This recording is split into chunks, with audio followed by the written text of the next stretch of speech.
E aí, Marcos, beleza, meu brother?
Eu acho que é aí, né? Galera, vamos começar então? Vamos lá? Primeiramente, né, boa noite para vocês. Estão me ouvindo bem aí? Estão tranquilo? Estão de boa? Estão me ouvindo? Sim. Tá massa. Isso aí. Galera, eu mandei até essa, inclusive, mandei essas duas listas que eu vou trabalhar com vocês hoje. Espero conseguir fazer essas duas listas com vocês hoje para encerrar nossa parte de ligações químicas, a parte que seria mais importante para o Enem.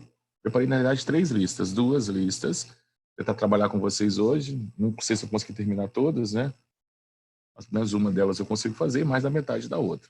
E vou mandar uma terceira lista para vocês, que é sobre ligações intermoleculares que tem lá no Enem. Então, separei 10 questões do Enem e vou enviar para vocês um gabarito comentado. A semana que vem, então, né, pelo nosso cronograma, nós vamos partir, então, para quê? Nós vamos partir para ligações funções inorgânicas. Show? Então, a semana que vem...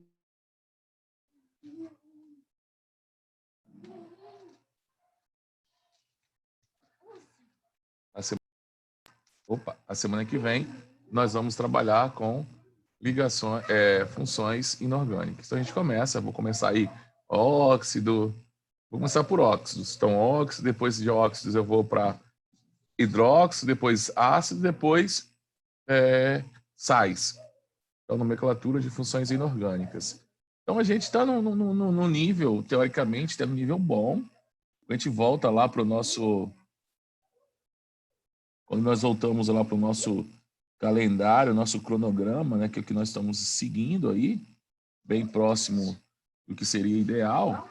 Então, hoje nós vamos encerrar aqui, ó, geometria, ligações, tal, acabou. Então, ó, funções inorgânicas, óxidos, número de oxidações, aí eles trazem ácidos, mas eu vou pular ácidos.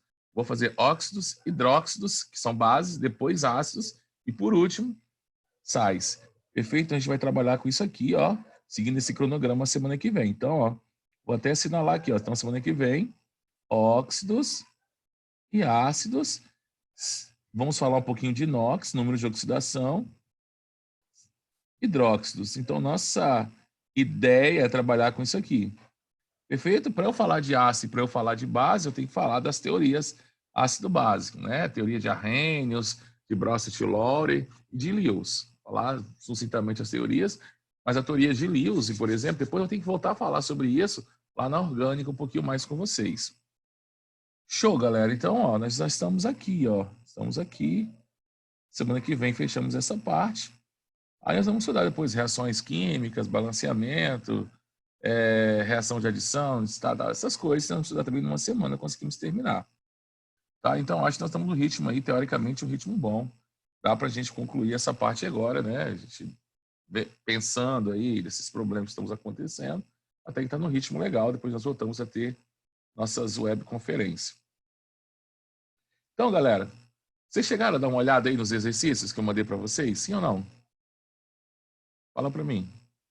Se vocês chegaram a fazer alguma coisa, dar uma olhada. Estava com aula de Xande, né? E aí, automaticamente, vocês acabaram nem dando muita olhada para esse exercício, né? A Kelly falou que sim. A Natália falou que sim. Eu estou devendo exercício para a Natália. Vou fazer, tá, Natália? Não esqueci de você, não. Vou fazer exercício. Vou mandar, fica tranquilo. Mas eu acho que vocês deram uma olhada, mas não pararam para fazer. Não é isso? Então, vamos discutir primeiro o fundamental. Ah, você conseguiu fazer, Natália? Beleza. Não, eu consegui fazer a lista, tá falando. Ah, essa aqui ou Não, aquela questão não. Ah, tá. Então, beleza. Então, nós vamos discutir aqui, revisar algumas coisas, ver o que nós precisamos, né? Para a gente poder entender. Então, chamei essa lista aqui de lista fácil, né? Nível fácil.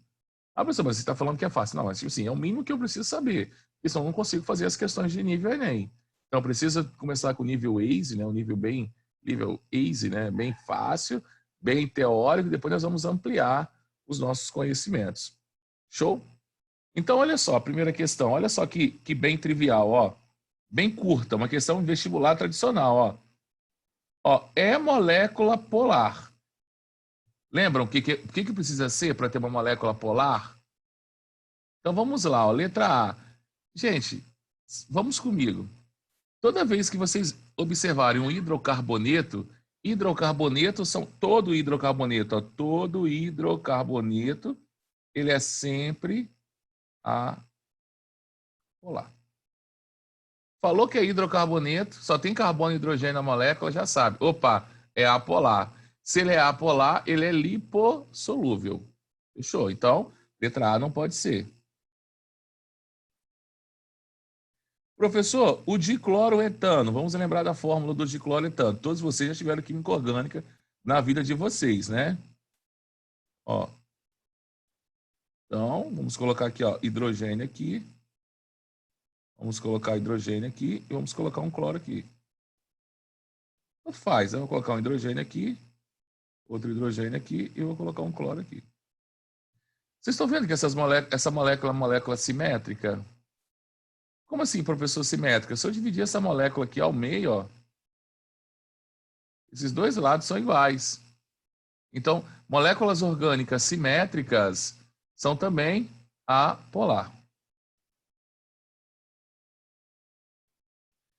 Aí agora, olha só, gente, ó, letra C, então isso aqui está fora também. Letra C, cloro, metano. Então, como é que ficaria aqui, ó? C, hidrogênio, cloro, hidrogênio, hidrogênio. Essa molécula não é simétrica. Essa molécula não vai ser simétrica, ó. Ó, diferente. E outra coisa, qual que é a geometria molecular desse cara aqui? Qual que é a geometria molecular aqui do clorometano? Fala para mim. Qual é a geometria dela? Só para lembrar. Ela é linear, ela é angular, ela é trigonal, ela é piramidal ou ela é tetraédrica? Fala para mim. Liga o áudio e fala. Tetraédrica. Tetraédrica. Isso. Aí agora vamos lá, ó. No átomo central, quantas nuvens eletrônicas eu tenho? 1, 2, 3, 4 nuvens. Lembra como eu falei para poder, quando tem átomo central, como é que eu faço? Que é o que vocês vão encontrar a nível de Enem. 4 átomos central, 4 nuvens eletrônicas. Quantos átomos iguais ligados ao átomo central eu tenho? Quantos? Só 3, ó. Só esse e esse. Então, eu tenho 4 nuvens de eletrônica e tenho 3 átomos iguais. O 4 é igual a 3? Não é, então é diferente. Então, toda vez que eu tenho um átomo central e uma molécula e o número de nuvens for diferente do número de átomos iguais ligado a esse átomo central, essa minha molécula é uma molécula que polar. Então, a resposta para a gente aqui, letra C. E aí? Fala para mim. Marcariam a letra C? Sim ou não? Sim. Perfeito. Vocês são feras. Então agora, ó, deixa eu limpar todos os desenhos. Limpei. Show. Vamos descer um pouquinho então agora.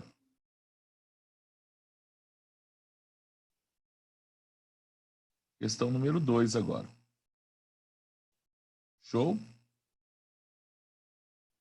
Questão número 2.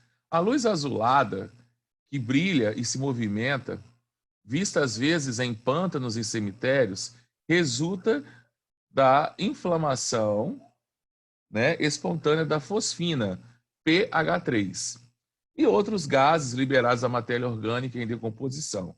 A molécula da fosfina apresenta geometria molecular. Quem lembra como é que faz a molécula da fosfina? Então, ó, qual é a família quantos elétrons que o fósforo tem na sua camada de valência? Quantos? Fósforo? Quantos elétrons? Sua camada de valência? 5 elétrons, família 5A. Então tem, ó, vou colocar aqui, ó, 2 juntinhos aqui, um aqui, outro aqui e outro aqui. Eu tenho 3 átomos de hidrogênio, ó, um hidrogênio aqui, vai fazer uma ligação aqui, outro hidrogênio aqui, vai fazer uma outra ligação aqui, e outro hidrogênio aqui, vai fazer uma outra ligação aqui. Então, olha só o que eu tenho aqui, ó. Eu tenho um átomo central, perfeito? Eu tenho aqui, ó, é uma molécula tetratômica, porque está formado por 4 átomos, só que eu tenho um par de elétrons não ligantes. O que esse par de elétrons não ligantes vai fazer com a minha molécula? Vai fazer com que esses 3 caras aqui, ó, vão para baixo. Então, vai ficar que fórmula é essa aqui? Fala para mim. Que é igual a da amônia. pH3 é a mesma geometria da NH3, que é o quê? Fala, angular, trigonal, piramidal, linear ou angular de novo aqui? Você esquece a letra E. Repetiu. Qual que vocês acham? Hã? Piramidal. Irado. Irado. Show? Estamos Farmácia Oi. é aqui, tipo assim, quando é para fazer com moléculas pequenas, não tem? Beleza. Só que para fazer com moléculas grandes, algumas vezes eu travo. Aí você tem algumas dicas, por exemplo, aquele da simetria eu não sabia. Da Então, molécula simétrica. E do é... hidrocarboneto eu sabia, do hidrocarboneto, só que... Aham. Então, por exemplo, né? Vamos tentar entender. Quando vocês, a nível médio, não vão fazer assim moléculas muito grandes. Normalmente, vocês vão fazer uma molécula, vai ter um átomo central, perfeito? E você vai ligar em torno desse átomo central. Ponto. O que você tem que saber, algumas dicas. Moléculas orgânicas, olha para ela. Se ela for assimétrica, ou seja, ela tem de um lado um cloro, uma hidroxila, átomos de muita eletronegatividade, só tem de um lado e não tem do outro, então ela é polar. Ela tem de um lado e tem do outro, ela passa a ser apolar. Então, moléculas orgânicas, nós vamos pelo lado de simetria. E aí, se lembrando, todo hidrocarboneto é apolar.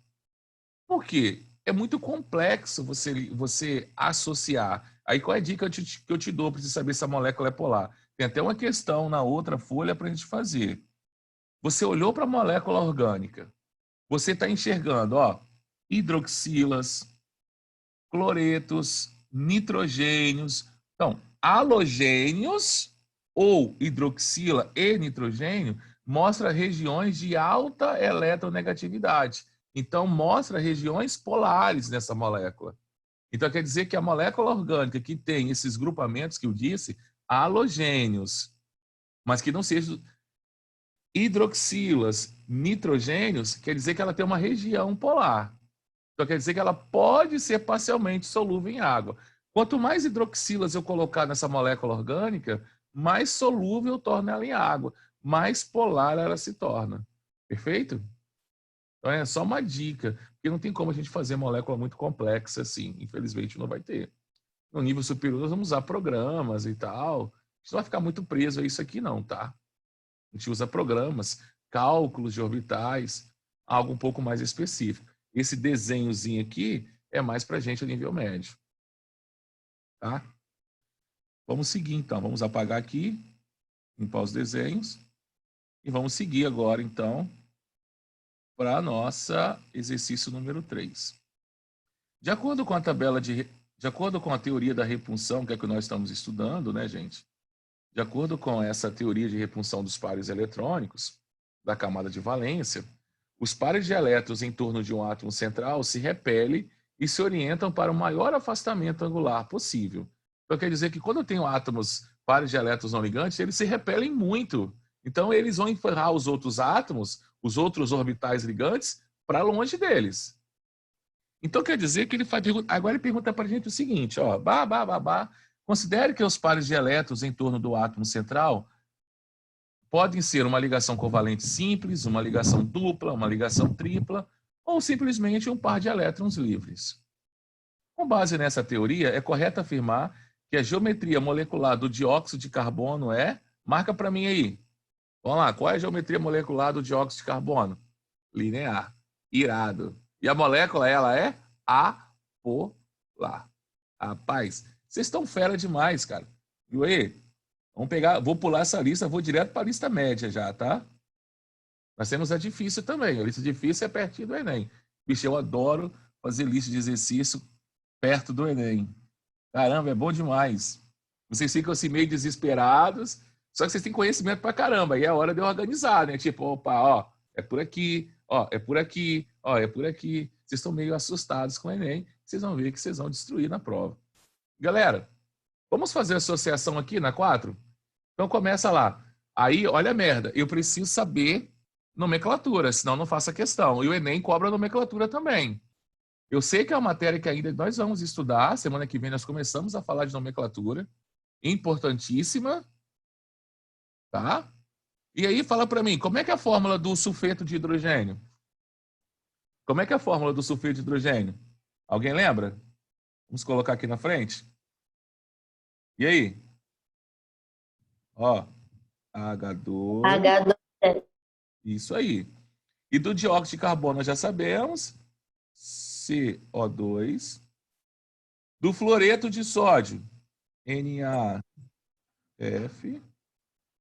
Do tetracloreto de carbono, CCl4. E do sulfato de cobre, 2CuSO4. Não tem esse parênteses, não. É só CuSO4. Tá? Então, vamos lá. Substância iônica. Quem dessas fórmulas que eu desenhei é um composto iônico? Fala para mim. 1, 2, 3, 4 ou 5? Ou tem mais de um? Tem mais de um. Fala para mim quais são iônicos. Vou colocar aqui. 3 e 5. Fechado. Então, aqui pode ser 3 ou 5. Uma substância covalente polar. Substância covalente eu tenho ácido sulfídrico ou sulfeto de hidrogênio, dióxido de carbono e tetracloreto de carbono. Quem dessas aqui é uma substância covalente polar? Fala para mim. Ei. Fala. Quem é polar aí? Quem é polar? Ei? Não estou ouvindo. 1 e 4. E a 4, tetracloreto? Tetracloreto é polar? Não é. Olha a fórmula do tetracloreto. Cl aqui. Ah, tá certo. Cl aqui e Cl aqui. Ó, tem 4 nuvens, 4 átomos iguais. Número de nuvens igual ao número de átomos iguais, molécula apolar. Então, quem é apolar aqui então agora? 2 e 4.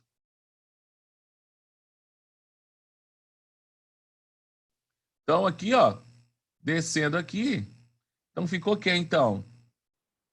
Então, pode começar com 3 ou com 5, então poderia ser A ou B. Ó, C pode ser também. Aí, a substância polar só pode ser A1.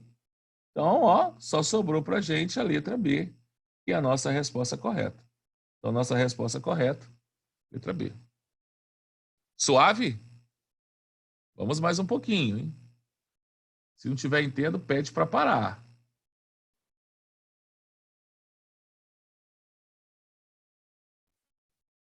Vamos descer, então.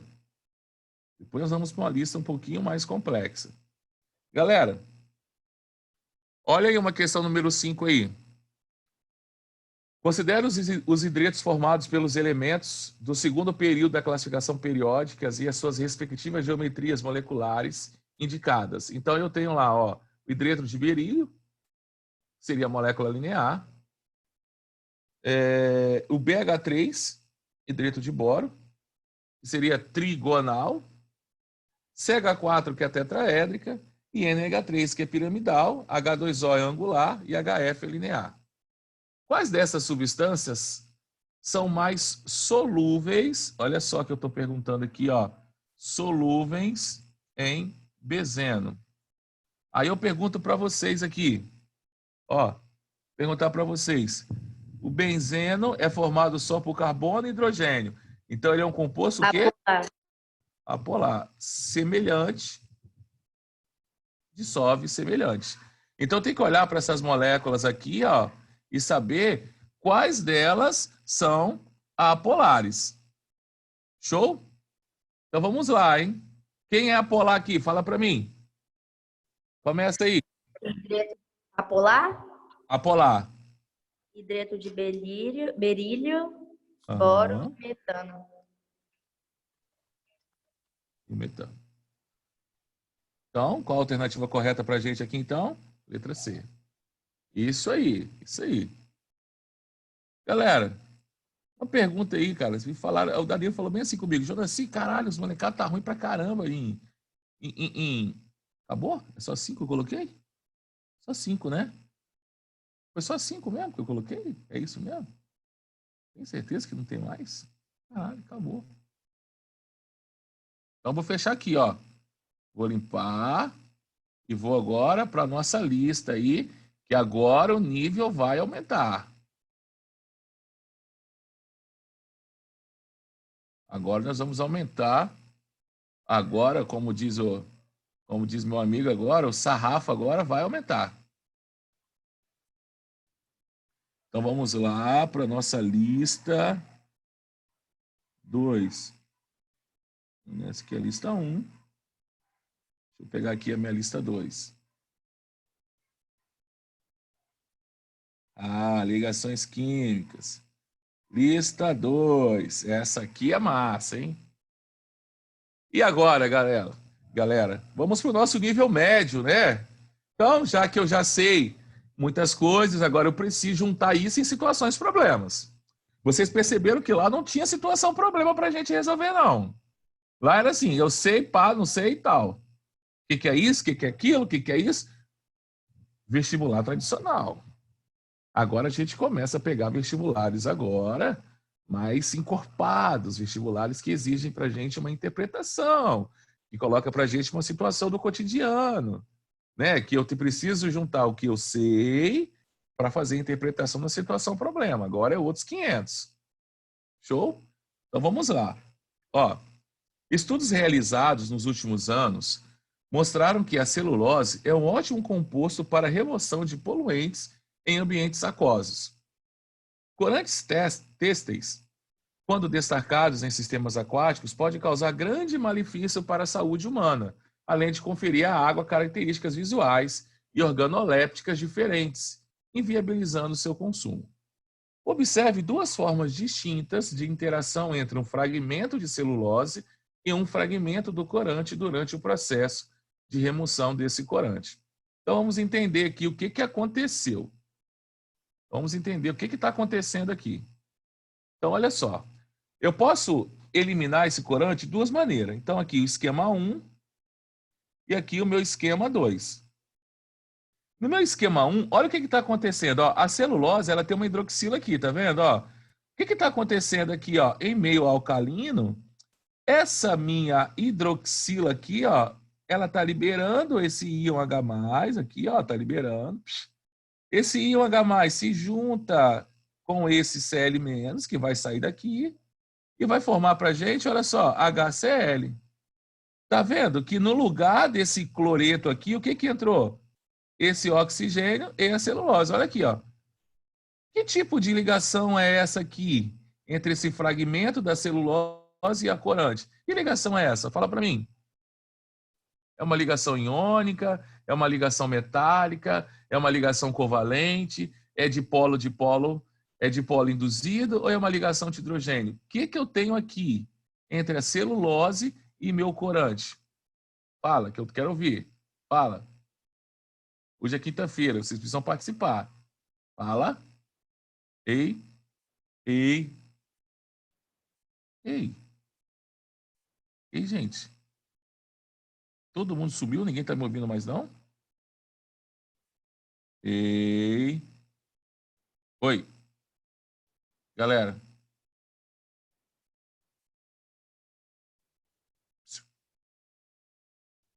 Covalente? É uma ligação covalente. Gente, vamos participar aí, poxa, por favor, cara. Hein, vamos conversar comigo aí. Só eu tô falando, eu tô com vergonha. Não, fica com vergonha não, pode falar. Vamos falar, Marcos Diniz, vamos falar aí, galera, ó. Ó, vou montar um curso de revisão de química e eu vou dar uma bolsa de 100% quem participa mais, tá? Revisão geral. Um mês de revisão pauleira. Ó, isso aqui é uma ligação covalente.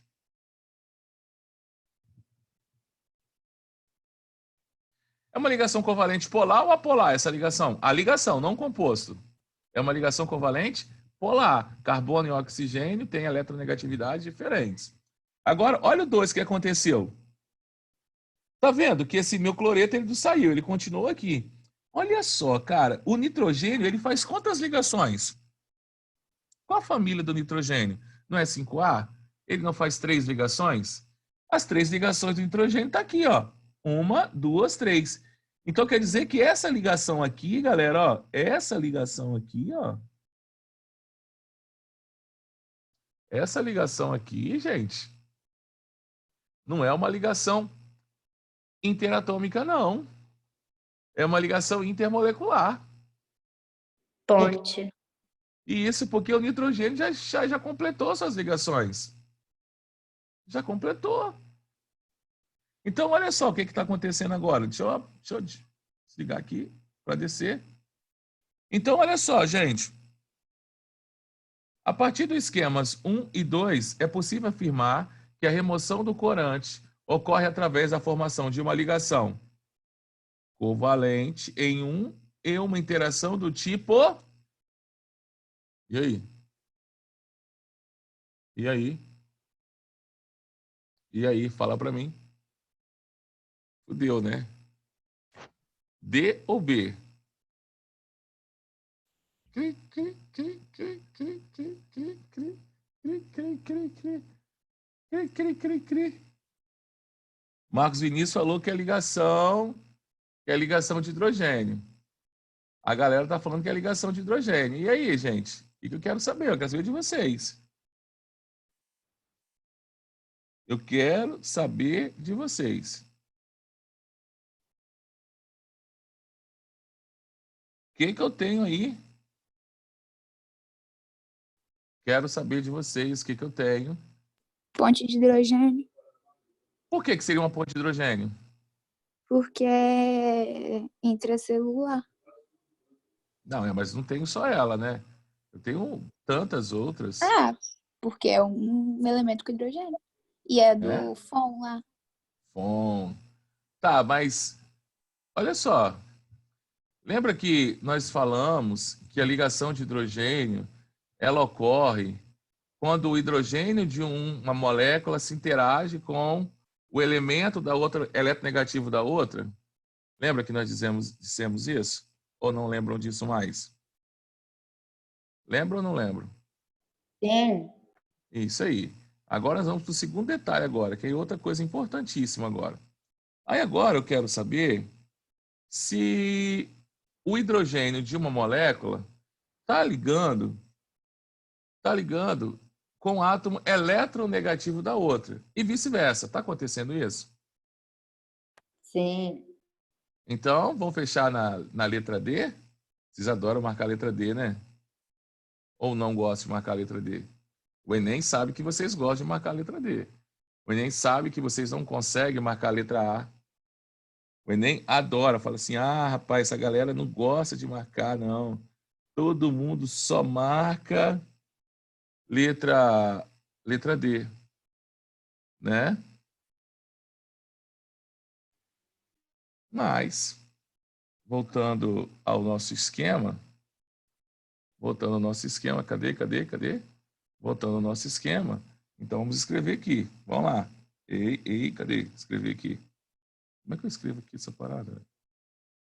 Caralho, bicho. Tá chovendo na casa de vocês também ou só aqui em casa tá chovendo? Tá chovendo, né? Gente, ó, então ligação covalente. Show. Aqui, ligação de hidrogênio. Show. Toda vez que eu tiver hidrogênio ligado a FON, eu tenho ligação de hidrogênio. Fechado. Vocês estão fera. Agora, nós vamos aumentar um pouco mais. Cada questão que eu passo aqui, meu nível vai só aumentando. Vamos ler essa questão da FUVEST 2020? Aí você fala assim para mim, Jonaci, eu não sei, eu não vou fazer FUVEST. Tá, não interessa para mim que você vai fazer FUVEST. Mas eu sei que você vai pegar questões do Enem nível FUVEST. Olha a questão aí. Ao preparar o molho de tomate, considere apenas a fervura de tomate batido com água e azeite. É possível observar que a fração aquosa, fase inferior, fica vermelha logo no início e a fração oleosa, fase superior, inicialmente da cor característica do azeite, começa a ficar avermelhada conforme o preparo do molho. Então ele quer fazer o seguinte, ó, vou pegar o pincel aqui e eu vou desenhar para vocês, calma aí. Ó, então vamos lá. E no começo, eu peguei o tomate, bati o tomate na água, isso aqui estava tudo vermelho. Com o passar do tempo, essa parte aqui foi se tornando menos vermelho e a parte do azeite começou a ficar vermelho também. Então quer dizer que alguma coisa saiu daqui e veio agora para o azeite. Qual é o principal corante do tomate? O exercício trouxe para a gente. Quem é? Licopeno. Olha para ele. Ele é formado unicamente por carbono e hidrogênio. Então quer dizer que ele é um composto o quê? Apolar. Fechou. Vamos ler agora a segunda parte do texto. Por outro lado, ao se preparar uma sopa de beterraba, considere apenas a fervura da beterraba batida em água e azeite, a fração aquosa, fase inferior, fica com a cor rosada e a fração oleosa, fase superior, permanece com sua coloração típica durante todo o processo, não tendo a sua cor alterada, diferentemente da primeira, que no começo o azeite fica da cor de azeite, começa a ferver e começa a ficar vermelho. Quando eu uso beterraba, eu não observo isso. E aí ele quer que eu interprete o que está acontecendo, por que quando eu coloquei o corante da beterraba, ele não saiu da água e foi para o óleo. Qual que é a diferença do corante da beterraba para o licopeno? Lembra que eu falei para vocês, quando vocês enxergassem bastante hidroxilas, nitrogênios ou halogênios, isso mostra características polares da molécula. Quanto mais ela tem, mais polar será a molécula. Você concorda que olhando para a betanina, ela é muito polar? Ela tem um monte de hidroxila, um monte de átomos ela é negativos, está vendo? Então quer dizer que essa molécula ela não é solúvel no óleo, que é o azeite. Então vamos ver o que acontece para a gente responder? Considerando as informações apresentadas no texto e no quadro, a principal razão para a diferença da coloração descrita é que a fração oleosa. E aí, a fração oleosa é o azeite. O azeite fica mais quente do que a aquosa? Não posso afirmar isso. Está mais exposta ao ar? Muito menos. É apolar e a betanina polar. Isso aí, havendo pouca interação. O mesmo não é observado com o licopeno. Então, olha só, uma questão grandona, você pega uma porra dessa no Enem, não vai querer fazer, mas você viu que nós temos conhecimentos suficientes. Então, olha outra dica que eu dei para vocês. Observar hidroxila, principalmente hidroxila. Viu muito hidroxila, viu halogênios, nitrogênios, já sabe. Aquela molécula, mesmo ela sendo orgânica, ela tem características polares e ela pode ser solúvel, mesmo que pouco, mas ela pode ser solúvel em água. Galera, questão número 3 agora para a gente, uma questão somatória. Gente, lembrando que nós estamos aí aumentando o nosso nível, tá? O nosso nível está ficando cada vez mais alto. Então vamos lá, ó. Qualquer dúvida, pergunta para mim no áudio, tá? Que eu estou concentrado aqui resolvendo as questões, discutindo com vocês. Ó, a fórmula da água e muitas de suas propriedades são amplamente conhecidas.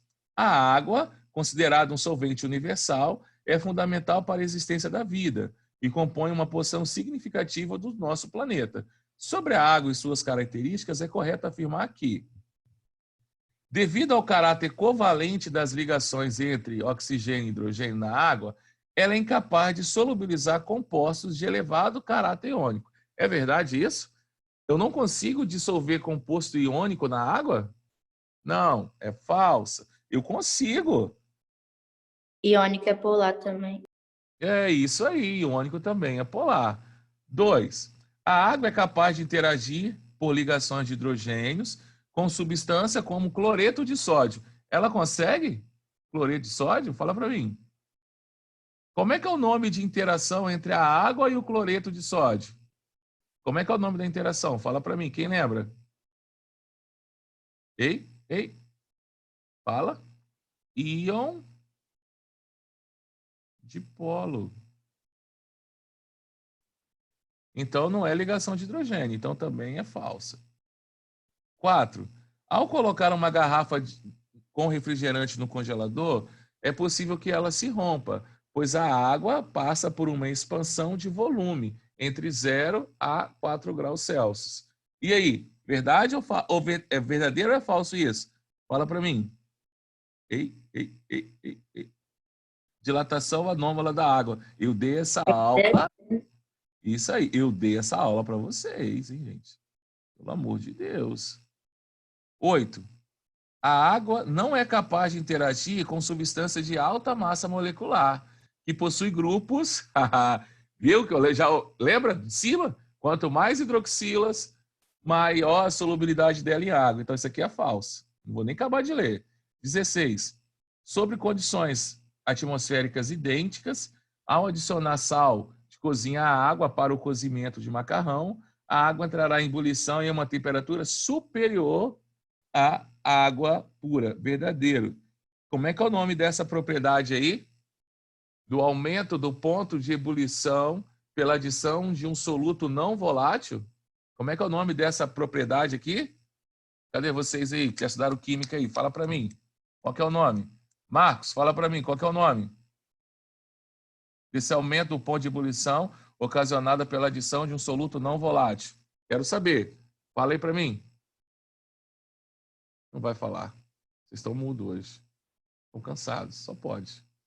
Ei. Ó.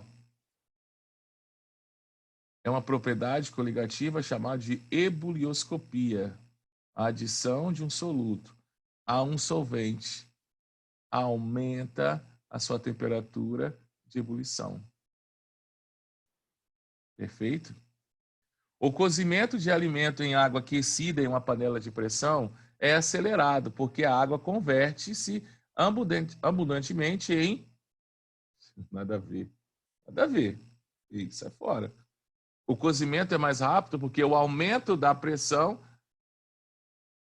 aumenta a temperatura de ebulição da água. Então, quer dizer que a água dentro da panela de pressão ferve a uma temperatura superior a 100 graus. Logo, o tempo de cozimento é reduzido.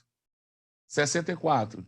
Em uma solução preparada pela mistura de 58,4 gramas de cloreto de sódio em 162 gramas de água, a fração molar do soluto é 0,9 e a fração molar do solvente é 0,1. Quem lembra como que calcula isso?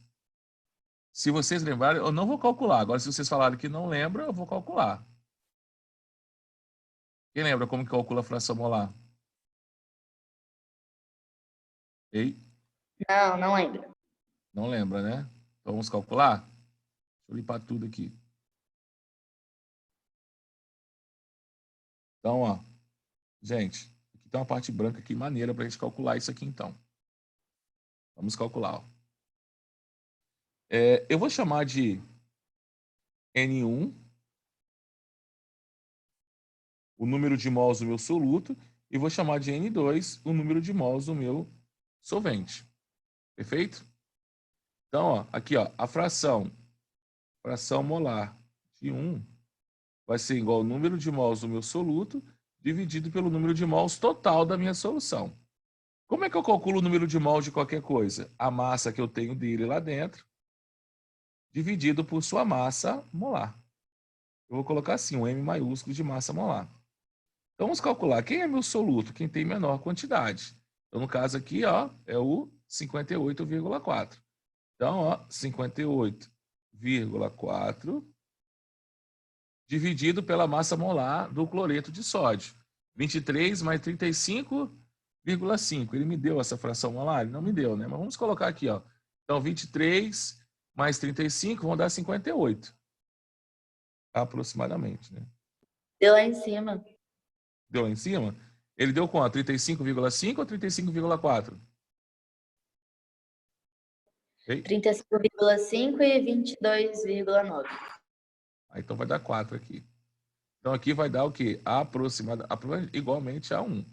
Então eu tenho 1 mol de soluto. Show?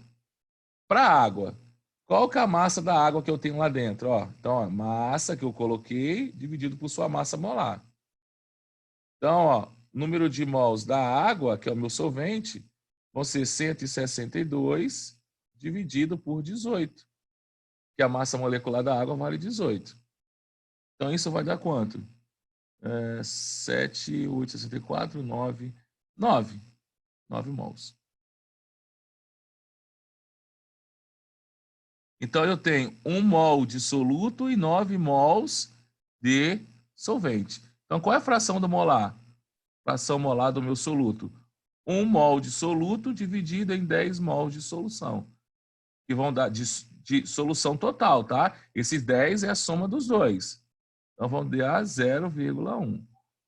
Qual que é a fração molar do meu solvente? Eu tenho 9 mols dividido por 10 mols, que é a quantidade de matéria da minha solução total. Isso vai dar quanto? 0,9. Então, concorda que está certo? Concorda? Lembraram como é que faz isso? Não se preocupe que nós vamos ter uma aula só de soluções. Vamos ficar um monte de tempo em soluções. Gente, já fizeram isso alguma vez na vida de vocês? Ei? Já. Já, beleza. Então, certa também, né? Então, 64 também está certo. Então, quem está certo aqui? Eu até apaguei quem estava certo. Quem está certo? Fala pra gente aqui. Tá certo. Ao colocar a 4 está certa. A 16 está certo e a 64 também está certo, não é isso? Ô, Jonassi, tipo, Oi. na 4 ele fala que tem tipo uma expansão, mas a água no 0 a 4 graus, ela não, tipo, diminui o volume? Mas então, ele não fala para mim se ao colocar uma garrafa de refrigerante no congelador, então ele está subentendendo que a gente vai resfriar, a gente não vai aquecer. Você está me entendendo? Ah, sim, entendi agora. Você tá me entendendo? Ele falou assim, olha, ao colocar... Eu concordo com você, porque o 0 a 4 ficou assim. Pô, eu tô aquecendo mais? Não tô aquecendo, tô colocando ela no congelador. Então subentende-se que eu vou diminuir a minha temperatura. Sacou? Entendi. Show. Vamos seguir. Isso não acabou ainda não. Tem mais uma pergunta aqui. Ah, o pincel. Vamos lá, vamos apagar aqui e vamos limpar tudo. Nós vamos descer para mais uma. Rapaz, essa aqui é boa. É boa. Essa é boa. Vamos ler então juntos. O gráfico a seguir indica a temperatura de ebulição do bromo alcano. Não falou. Se é o bromo metano, se é brometano, se é propano, não falou. É um alcano, só tem hidrocarboneto e ligado a ele tem um bromo. Para diferentes tamanhos da cadeia. Então ele colocou aqui, ó. Ó, quando N vale 1, eu tenho isso. Quando N vale 2, eu tenho isso. Quando vale 3, tenho isso. Quando vale 4, tem isso. Quando vale 5, vale isso. Sim? Aqui ele me deu, ó, flúor, cloro e bromo.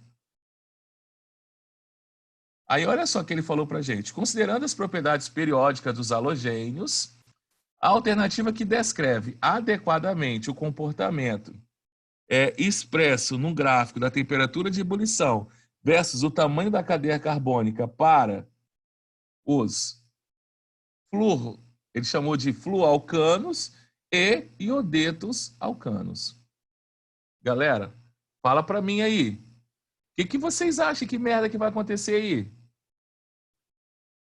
Primeira coisa que eu tenho que saber, meu raio atômico aumenta como aí, no mesmo grupo? Ele aumenta de cima para baixo ou de baixo para cima? Meu raio atômico. Quem tem maior raio ali? O flúor, o cloro, o bromo ou iodo? Iodo. Iodo. Show. Quanto maior o raio, mais longe a camada de valência está do seu núcleo, concorda? Automaticamente, menor a sua eletronegatividade. Ou seja, metendo eletronegatividade aqui, galera, ó, a minha eletronegatividade, ela aumenta aqui, ó. Vocês concordam que quanto mais eletronegativo for um átomo ligado a um hidrocarboneto, mais polar eu vou tornar esse hidrocarboneto. Mais polar, maior a interação entre as moléculas. Maior a interação entre as moléculas, maior será o seu ponto de ebulição. Por quê, gente? Vamos pensar, ó, eu tenho uma molécula aqui. Para ela passar para o estado gasoso, eu tenho que quebrar essas interações. Então, quanto mais polar for a molécula dessa, mais forte vai ser a interação. Então, mais energia eu preciso gastar. Mais energia confere para a gente maior temperatura de ebulição. Por isso que nós falamos assim, ó, que a ligação de hidrogênio ela é mais intensa do que a dipolo permanente, que é mais intensa do que a dipolo induzida. E eu disse para vocês que a minha temperatura de ebulição aumenta sim. Então, quando eu tenho moléculas de mesmas massas moleculares ou de massas moleculares próximas, quanto maior a interação entre elas, maior será essa temperatura de ebulição. Então, aqui eu estou percebendo que o flúor ele é mais eletronegativo. Então, quando eu coloco o flúor, o que eu vou perceber? Que o meu gráfico tem que ser um pouco maior. Porque a interação do flúor vai ser maior do que a interação do bromo. Agora, quando eu coloco iodeto, o meu gráfico tem que ser um pouco menor. Por que um pouco menor? Porque o iodeto ele tem menor eletronegatividade do que o bromo. Então, tem que achar um gráfico lá que vai ter o quadrinho aqui em cima e o pontinho aqui embaixo com esse triângulo no meio. Existe algum gráfico que tem isso? Antes de eu procurar, vocês entenderam o que eu disse? Quanto Eu maior... não entendi nada. Não entendeu nada? Então vamos... Nada. Tá. Você entende que o flúor é o maior, é o átomo mais eletronegativo da família 7A? Sim. Sim. Aí eu estou falando o seguinte, maior eletronegatividade, maior a interação dele na molécula, perfeito?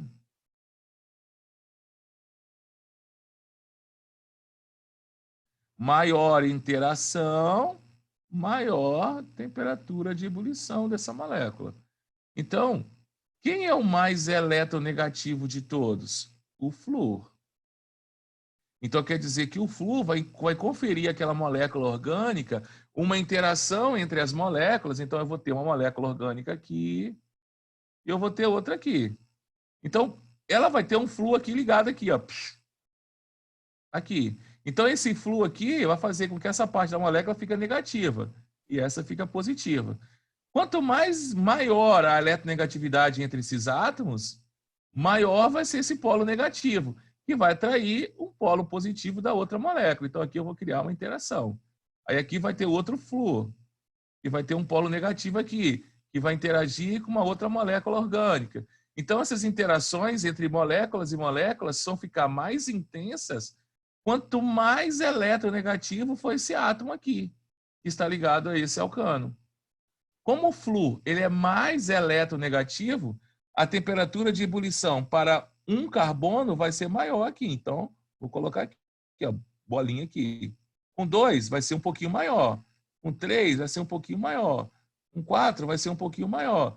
Com 5 vai ser um pouquinho maior. Então, sempre eu vou esperar uma temperatura de ebulição maior quando eu tenho. Se eu fosse comparar assim, ó, professor, eu tenho bromo, ó, o bromo.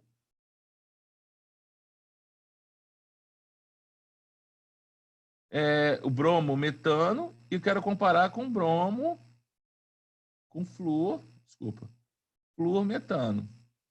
Professor, qual dos dois tem maior temperatura de ebulição? Quem é? O flúor metano.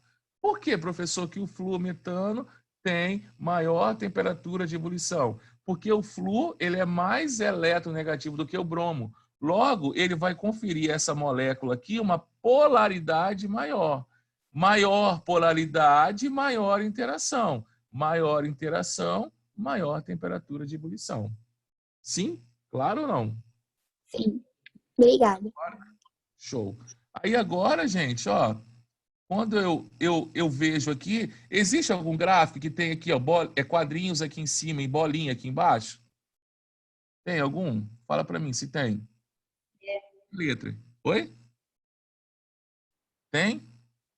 Qual é? Isso, perfeito. Perfeito.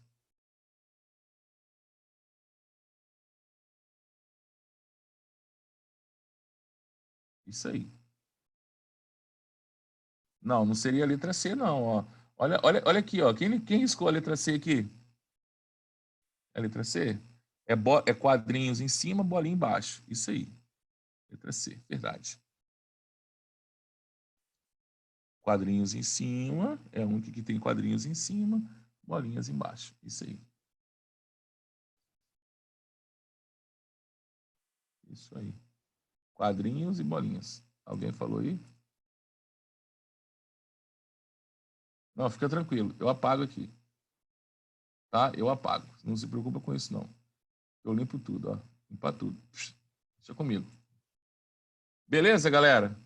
Vamos passar mais uma? Galera, da SpaceX aí. Não sei se alguém quer fazer provas militares. SpaceX.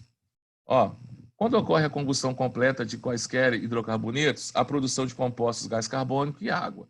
Acerca dessas substâncias, afirma-se: a molécula de dióxido de carbono e água apresenta a mesma geometria molecular? Não. A geometria molecular do dióxido de carbono é linear e da água é angular. A temperatura de ebulição da água é maior do que o dióxido de carbono? Sim, pois as moléculas de água na fase líquida se unem por ligação de hidrogênio. Interação intermolecular extremamente intensa. Então, a 2 é verdadeira. A 3. A molécula de dióxido de carbono é polar? Não, ela é apolar. 3 está falsa. 2 verdadeiro, 3 falso. 4. A temperatura de fusão do CO2 é maior do que da água? Pois, diferentemente da água, a molécula de dióxido de carbono apresenta fortes interações. Não. O número de oxidação do carbono na molécula do dióxido de carbono é mais 4? Sim, por essa matéria da semana que vem, número de oxidação. Então, como é que eu calculo o número de oxidação? Eu tenho que lembrar que alguns átomos têm um NOx constante. Fechado? Então, ó, o oxigênio é um deles, com algumas exceções.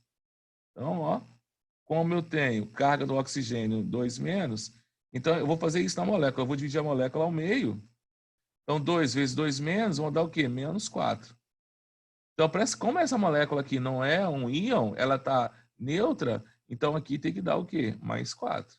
Então, qual que é o NOx do carbono? Mais.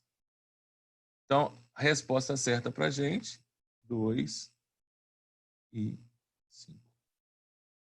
Professor, Oi. toda vez que eu tiver um dióxido, aí o elemento que for tá 2 vezes for mais eletronegativo do que o central, vai ser linear. É? Toda vez que tiver um dióxido... Toda vez que eu tiver 3 moléculas, dióxido não, falei errado. Toda vez que eu tiver 3 moléculas... 3 átomos. 3 átomos e 2 2 iguais, e esses 2 forem mais eletronegativos do que o central, vai ser linear. E quando esses 2 forem menos eletronegativos do que o central, vai ser angular. Eu não poderia... Não seria mais fácil você pensar assim? Tem elétrons livres no átomo central? Não, então é linear. Tem angular. Não fica mais fácil? E você olha para o carbono, ele tem quatro elétrons. Né? Ele fez 4 ligações, então não sobrou ninguém. Então, linear. Olha para a molécula da água, H2O. O oxigênio tem 6 elétrons. Ele fez 2 ligações, sobrou 4. Então, se sobra elétron, angular. Não fica mais fácil? Ou não é mais fácil?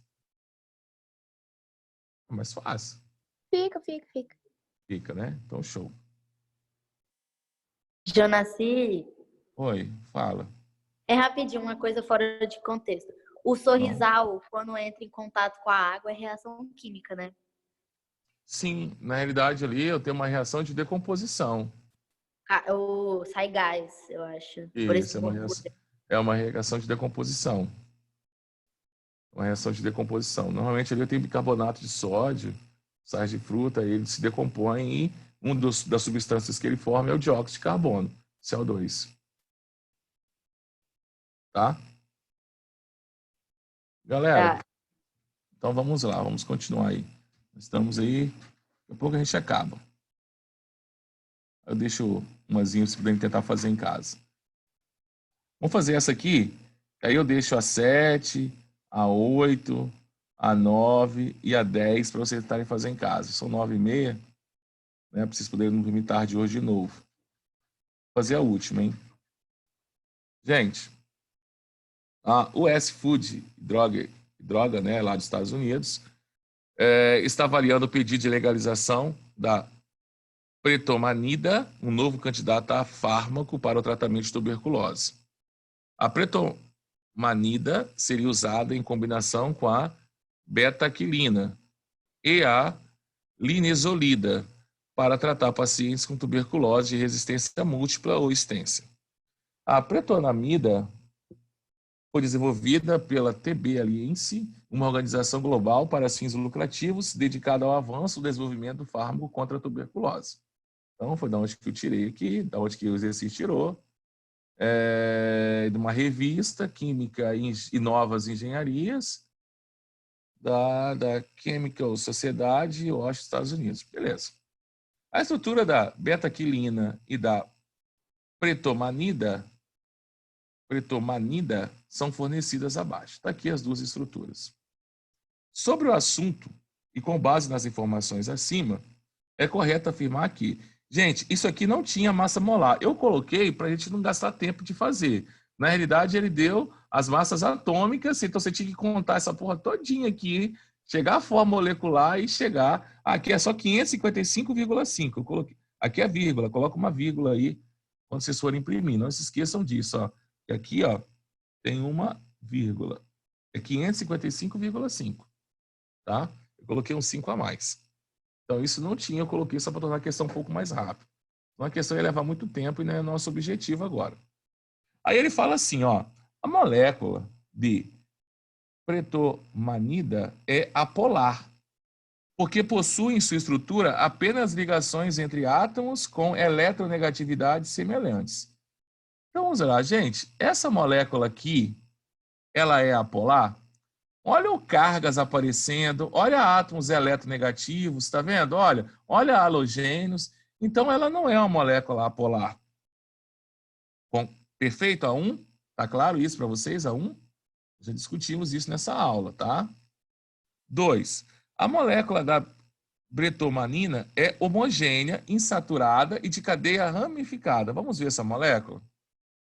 Primeiro, ela é homogênea? Não é. Ela tem heteroátomo entre carbonos. Ó, tem um aqui, ó, outro aqui, outro heteroátomo aqui, outro heteroátomo aqui. Então, ela não é homogênea. Então, tá fora também. Então, 1 está errada, 2 está errada. 3. O agrupamento Fe3CO ligado a um anel benzênico da pretomanida confere baixa polaridade. Não, é ele que confere alta polaridade. Eu tenho flu. Flu é o elemento mais eletronegativo da tabela periódica. Então, falou besteira. 1 errada, 2 errada, 4 errada. Um comprimido que contém 20 miligramas de Pretomanida conterá mais moléculas do fármaco que outro que contém 20 miligramas de beta-quilina. Aí eu tinha que fazer aquele cálculo de massa molar. Mas como eu já informei para vocês, presta atenção, as massas são iguais. Então, se eu quero calcular o número de moléculas, o que eu tenho que fazer? Vamos lembrar lá um pouquinho da nossa química geral. O que eu tinha que fazer aqui? Ó, o número de mols de qualquer coisa é igual à massa que eu tenho dissolvida dividido por sua massa molar. Como as massas são iguais, você concorda que as massas são 20 miligramas dos dois? Então, aquele que tiver maior massa molar vai ter menor quantidade de moléculas. Então, quem tem maior massa não é beta-quilina? Então, a beta-quilina vai ter menor quantidade de moléculas. Então, a 8 ele fala, em um comprimido que contém 20 miligramas de pretomanida, conterá mais moléculas do fármaco do que contém. Então, a 8 é verdadeira. 16. A pretomanida e a beta-quilina possuem estruturas halogênios ligados covalentemente a átomos de carbono. Verdade também. A beta-quilina é capaz de interagir com moléculas da água em meio fisiológico por intermédio de ligações de hidrogênio. Vamos ver a beta-quilina? Se ela pode fazer isso? Ó, beta-quilina, ó. Ela pode fazer sim, ó. Olha aqui, ó. Ó, hidrogênio ligado a FON. Perfeito? Então, certo para a gente seria 8, 16 e 32. Galera, e aí, como é que tá aí o nível dessas questões aí? Difíceis? Não. Não, né? Tá de boa, né? Tá de boa, né? Galera, eu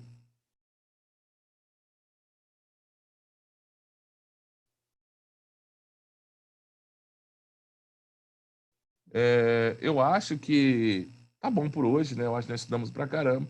Tenta fazer exercício 7, 8, 9 e 10. Vou mandar a lista para vocês na segunda-feira sobre as questões do Enem, sobre interações intermoleculares, né? Agora já estão em casa, dá uma descansada, dá uma relaxada. Amanhã vocês tentam fazer esses outros últimos 3. Eu tentei fazer alguns exercícios com vocês aqui para mostrar para vocês algumas coisas que a gente, na aula, não dá para fazer, dá para fazer durante o exercício. Tá? E aí, a semana que vem, a gente vai estruturar as questões sobre leis de Newton, né? Então, semana que vem, em física, são leis de Newton. Então, leis de Newton, começa a falar de leis de Newton, depois as principais forças da mecânica, depois aplicações das leis de Newton. Pode demorar a terminar a lei de Newton, tá? É coisa pra caramba. Professor, Oi? eu perdi a aula de movimento circular. Aí a lista que tá no grupo não tem gabarito. Aí eu tava precisando para corrigir. Não tem Não. gabarito? Aí eu não sei se você deu gabarito em aula. Porque eu vi na aula gravada que você fez algumas, só que as outras estão faltando. Ah, sim, sim, sim. Você manda pra mim essa lista, que eu nem lembro mais qual é, mas você manda pra mim, Manda. mano. Vamos aproveitar. Gente, eu terminei aqui química por hoje. Natália tá aí ainda ou ela já foi embora? Eu tô aqui. Natália, vamos aproveitar esse gancho aqui. Vamos resolver aquela questão que você pediu aí? Aquela questão, lembra a questão de ontem Não. de empuxo das latinhas, o número de bolinhas que tinham lá de chumbo? Então ela não deu para, estava com um problema ontem, não deu para assistir a aula. E eu vou resolver com ela lá. Se alguém não perdeu a aula de ontem, quem já assistiu a aula de ontem, sucesso. E aí fica a Natália aí, só para a gente poder terminar, fazer aquela lista, aquela questão, especificamente. Beleza? Não, aquela questão eu vi, o que eu não tinha visto é aquela que eu te enviei no WhatsApp. Qual que você Mas fala? resolve ela, professor, porque eu te pedi. Mas Não fiz, não. a questão que você mandou do WhatsApp não foi essa aqui? Deixa eu abrir aqui. Mecânica, hidrostática. Deixa eu abrir aqui.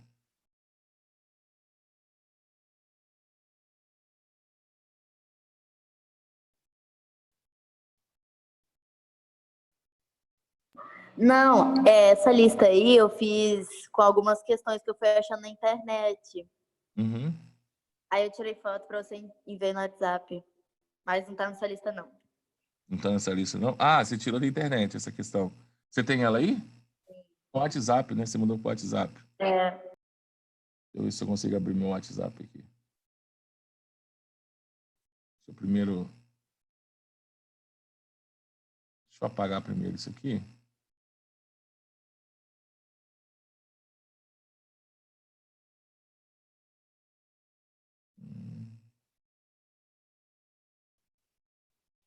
Você acabou de mandar, né?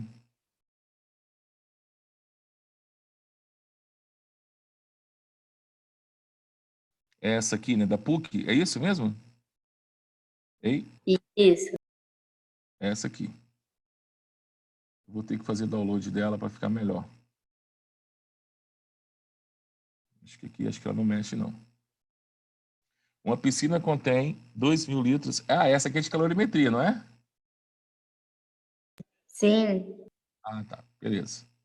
Vamos pegar aqui e anotar. Então, vamos lá. Uma piscina contém 2.000 litros de água. Sua variação de temperatura durante a noite é menos 5 graus Celsius. Sabendo que o calor específico da água é de 1 caloria por grama graus Celsius, a energia em quilocaloria perdida pela água ao longo da noite em módulo é... Bem, isso aqui não seria potência de 10 elevado a alguma coisa, não? Hein, Natália? É 1 vezes 10 à quarta, 1 vezes 10 à quinta, 2 vezes 10 ao cubo. Tá Nossa, vendo? se for, eu acho, nossa, se for, eu vou ficar com muita raiva. É sim, cara. É sim. Foi mal formatada. Mas vamos fazer. Então, Nossa, eu tenho que transformar esses 20.000 aqui em gramas. Então, se eu lembrar que cada litro é 1 quilo, então eu tenho, ó, 20.000 mais 1.000 gramas de água. Show? Então, essa é a massa da água. O que eu peguei? 1 litro de água equivale a 1 quilograma, que vai ser igual a 1.000 gramas. Sim? Então, se eu tenho 20.000 litros, eu tenho 20.000 vezes 1.000. Então, eu tenho 20 milhões de gramas. Então, que macete. Então, a quantidade de calor é a massa, que é 20 milhões. Eu vou colocar 2 vezes 10 elevado a 7 zeros. Sim? Vezes a variação de temperatura, que foi o quê? Menos 5.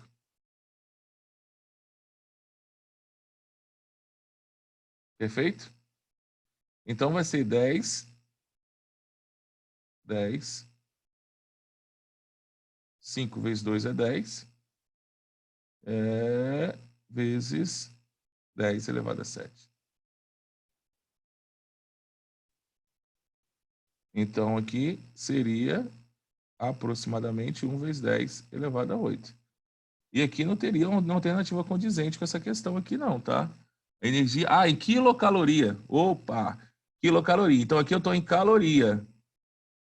Para transformar em quilo, tem que dividir por 1.000. Então, vamos dividir isso aqui por 10 ao cubo. Vai ficar, então, 1 vezes 10 à quinta. 1 vezes 10 à quinta, letra B. Perfeito? perfeito. Você entenderam? Você viu que eu dividi por 1.000 porque eu tenho que transformar caloria em quilocaloria. Sim, sim. Eu não tava conseguindo fazer porque eu nem tinha percebido que esses números aí eram elevados a 10. Aí tinha ótimo. Tem uma merda aqui, ó. Eles erraram a formatação aqui da questão. Eu falo isso, já aconteceu comigo já, tá? Também. Aí o aluno, quando percebe, eu falo, ixi, caralho, foi merda. É na hora de... Você salva numa fonte, aí você converte para uma outra fonte, às vezes acontece isso. Galera, suave? Qualquer problema de exercício aí pode mandar para mim. Sobrando um tempinho no final da aula, eu faço uma resolução como fiz com a Natália aqui também. Tá massa? Galera, ó, um abraço. Encerrei aí. Natália, problema resolvido, tá? Um abraço. Um abraço aí para vocês, para todo mundo aí. E até a próxima aí. Até a semana que vem. Fui.